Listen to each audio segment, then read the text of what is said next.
สวัสดีครับพวกกระช่องเออีกแล้วนะครับวันนี้นะครับพอดีผมได้ของเล่นมานะครับเป็นปลายนะครับ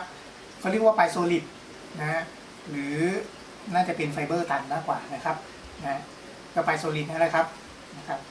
ก็เอามาทำคันหน้าตาจะเป็นประมาณนี้นะครับ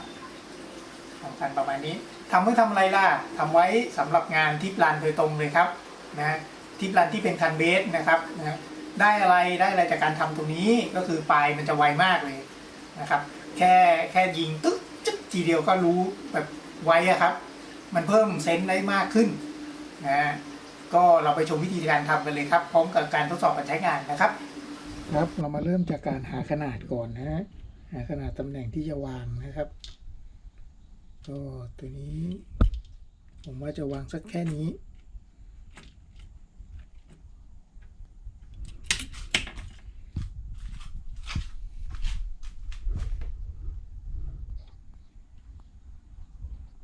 นี่ครับน่าจะประมาณนี้ประมาณไกลตัวนี้นะแล้วก็ทำการตัดมันครับแล้วก็ตัดนะครับ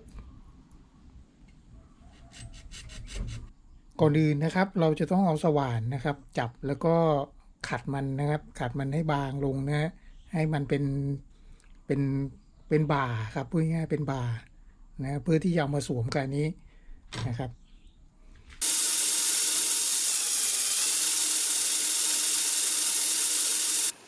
เอาละครับแล้วก็ลองสวมดูนะครับจุ๊บได้เลยนะครับคราวนี้ก็จะไวแต่ปลายแล้วใครจะใช้กาวอีพ็อกซี่ก็ได้นะครับแต่ผมใช้อีพ็อกซี่ตัวนี้นะใช้เคลือบคันด้วย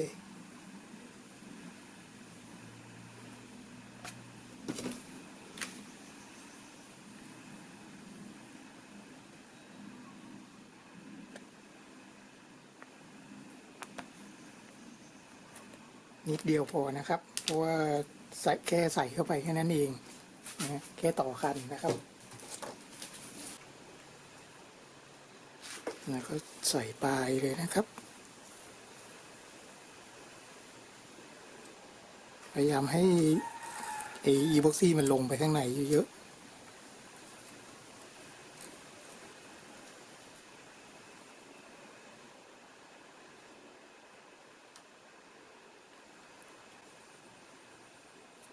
ขั้นตอนนี้อาจจะขึ้นแท่นหมุนหรือไม่ขึ้นก็ได้นะครับ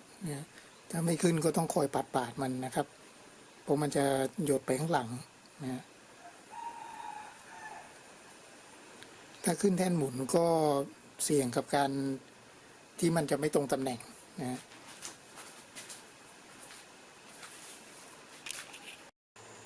ครับจากนั้นก็ทำสีสักนิดสักหน่อยนะครับขอให้กบรอยต่อนะครับเท่านี้ก็จะไม่เห็นรอยต่อแล้วนะครับแล้วเดี๋ยวเราวางตำแหน่งไกด์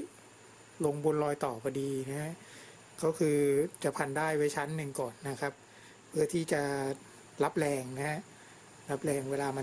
มันเกิดแรงกดนะครับมันจะได้เนื้อแบงค์จะได้ไม่ฉีกขาดนะครับจับนี้นะครับแล้วก็ขึ้นปั๊บ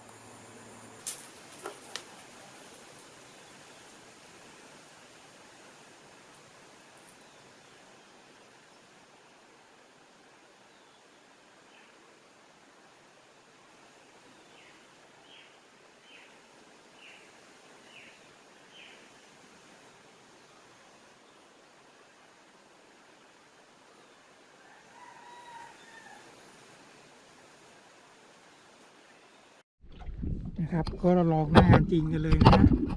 ก็เซนส์ค่อนข้างไวขึ้นนะครับแล้วก็ดูคันน่าสนุกดีนะอ่อนๆดี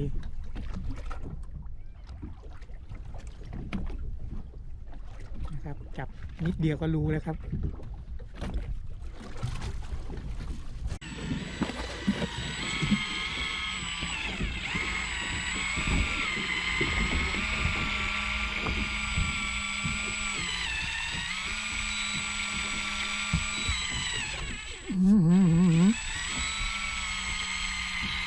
มีเสียงครับมีเสียงตัวนี้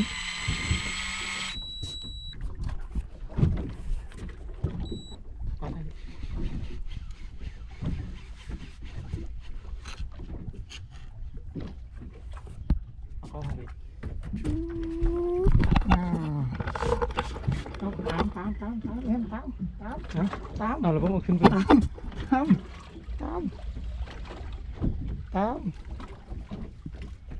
เป็นไงบ้างครับนะฮะหลังจากชมการใช้งานจริงมาแล้วนะฮะดูว่ามันจะโอเคมากเลยนะครับนะฮะผมถูกใจมากเลยนะครับกับคันนี้กับการทำคันนี้ขึ้นมานะครับนะเนื่องจากว่า